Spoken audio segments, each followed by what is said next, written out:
Hello students. तो क्या आप भी वो स्टूडेंट है जिसे मैथ्स के सभी कॉन्सेप्ट्स भी क्लियर हैं, सभी फॉर्मूलेज भी पता है, बट फिर भी जो आपके मार्क्स हैं वो डिडक्ट होते हैं? तो yes, this video is for you, क्योंकि आज हम इस वीडियो में कॉमन रीजंस डिस्कस करेंगे जिसके कारण आपके जो मार्क्स हैं वो डिडक्ट होते हैं, और मैं ये भी बताऊंगी कि आपको इसे सही कैसे करना है। तो फर्स्ट रीजन देख लेते हैं जिसके कारण आपके जो मार्क्स हैं वो डिडक्ट होते हैं, जब हम स्टेप्स को स्किप कर देते हैं। सबसे पहली मिस्टेक यही है, जब हम स्टेप्स को स्किप करते हैं। बोर्ड एग्जाम्स में मार्क्स हर स्टेप के दिए जाते हैं। अगर हम बस आंसर लिख देंगे बिना फॉर्मूला के या बिना सब्स्टिट्यूट किए उसको, या बिना सिंप्लीफाई किए, तो मार्क्स डिडक्ट होंगे।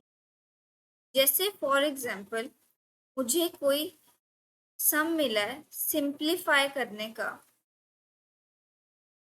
x+2 x+3। अब मैंने इसको सिंप्लीफाई किया, पहले इसको इस पूरी इक्वेशन के साथ, एंड देन इसको पूरी इक्वेशन के साथ।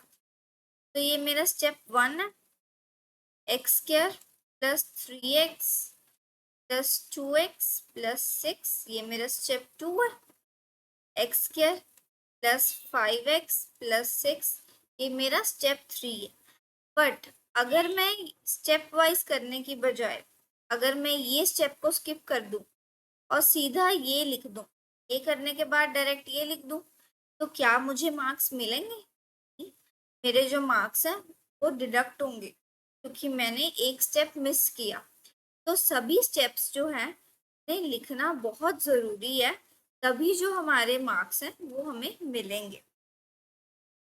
तो स्टेप बाय स्टेप लिखने से हमारा जो फाइनल आंसर है वो कभी गलत भी नहीं निकलता, और हमें मार्क्स भी डिडक्ट नहीं होते।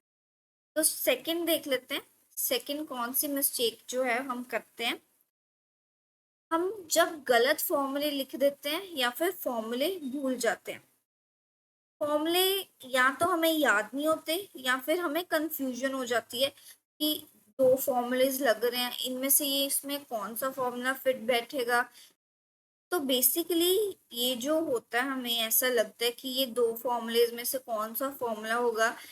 ज़्यादातर हमें जो ट्रिग्नोमेट्री की आइडेंटिटीज होती हैं उनमें लगता है कि पता नहीं इनमें से कौन सी आइडेंटिटी लगेगी। फिर जब हम वॉल्यूम निकालते हैं या जब एलजेब्रा के रूल्स देखते हैं तब हमें लगता है। अब जैसे ने कोई भी फॉर्मूला लिखा, वॉल्यूम ऑफ कोन है जैसे 1/3 पाई आर स्क्वायर एच, तो हमें पता नहीं चल रहा कि हमें किसमें ये फॉर्मूला लगाना है, किसमें सब्स्टिट्यूट करना है। अगर हम फॉर्मूला ही गलत लिख देंगे, हमें क्वेश्चन की हेडिंग पहले समझ नहीं आई, फिर हमने क्वेश्चन को पहले मिसअंडरस्टूड किया, फिर हमने फॉर्मूला गलत लिख दिया, तो जो सोल्यूशन है वो भी गलत ही निकलेगा। तो इसका सोल्यूशन क्या है कि हमें एक फॉर्मूला चार्ट बना लेना चाहिए, और रोज रेगुलरली हमें रेगुलर बेसिस पे 5 फॉर्मूले जो हैं उन्हें याद करना चाहिए।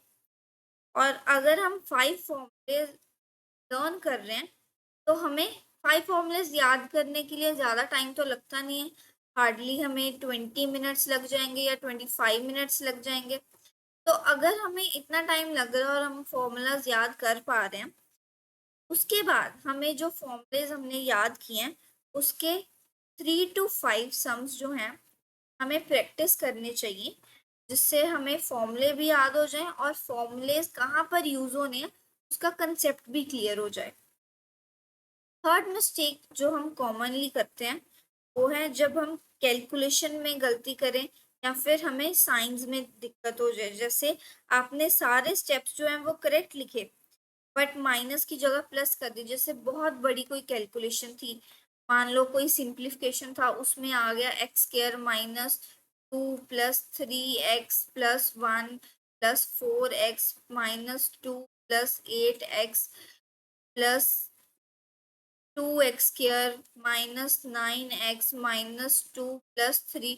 तो ऐसी कैलकुलेशन मान लो अगर कोई लंबी है, ये मैं ये नहीं बता रही कि ऐसा सम है, ये सिंप्लीफिकेशन के बाद आएगा, पर जो सम होगा वो तो कोई हमें दिया होगा कि x -3 या x+2 जो भी सम है वो दिया होगा।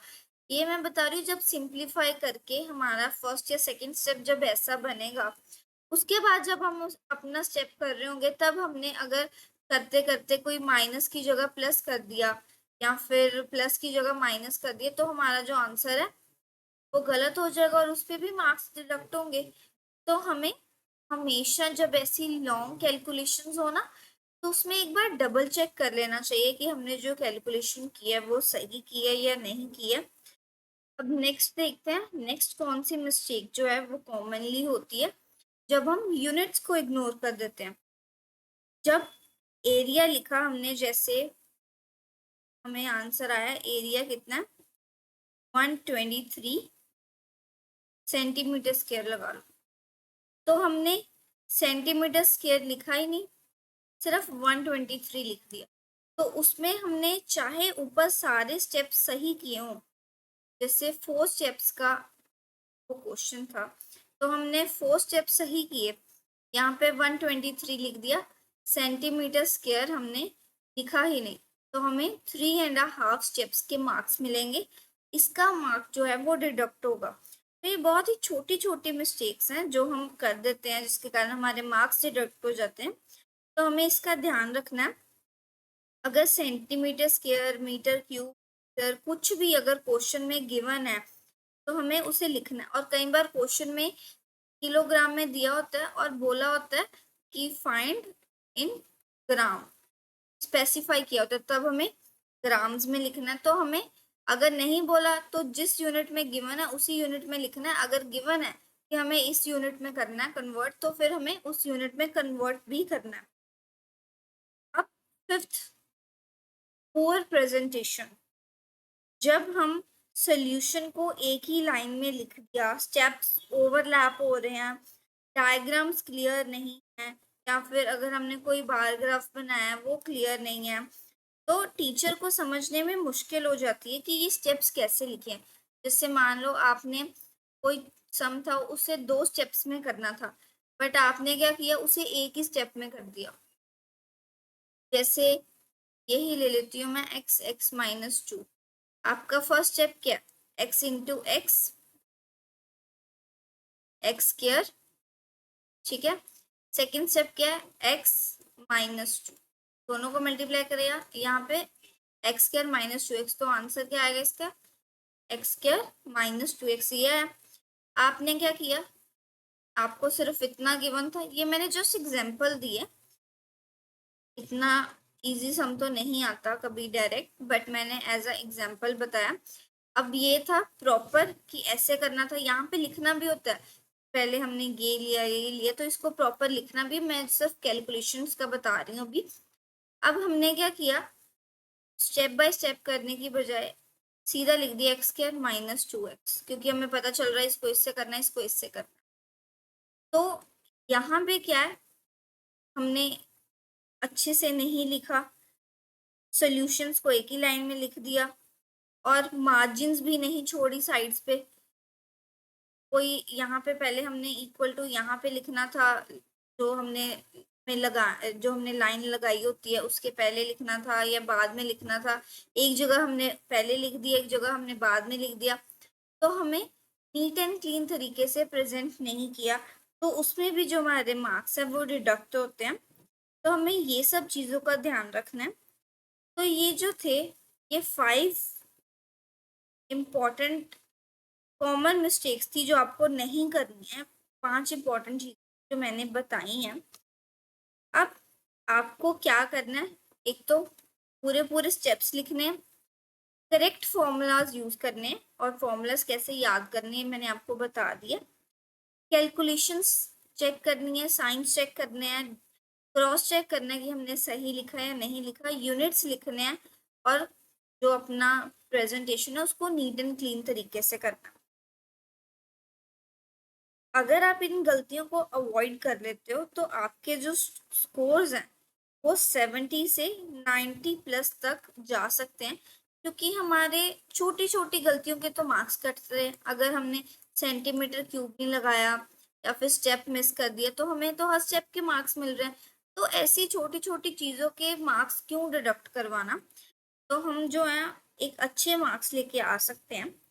और आपको मैं एक टिप देती हूँ कि हमें क्या करना चाहिए।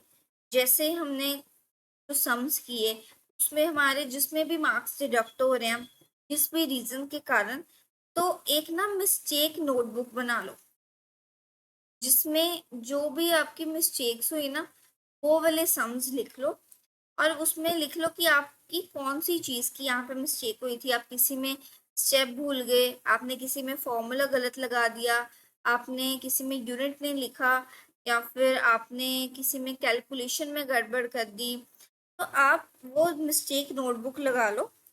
उसमें जब आप रिवाइज करो नेक्स्ट टेस्ट के लिए या पेपर के लिए, तो उसमें से जो अपनी मिस्टेक्स है वो आपको पता है कि आपने पहले क्या की हुई है।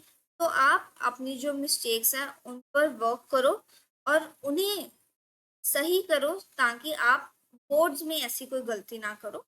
तो नेक्स्ट टाइम जब आप मैथ्स के क्वेश्चंस को सॉल्व करो तो solve it like a topper. तो ये आज की वीडियो थी। अगर आपको वीडियो पसंद आई हो तो वीडियो को लाइक करना, कमेंट में बताना अगर आपको किसी स्पेसिफिक सब्जेक्ट की या फिर टॉपिक की वीडियो चाहिए, और चैनल को सब्सक्राइब कर देना। Thanks for watching.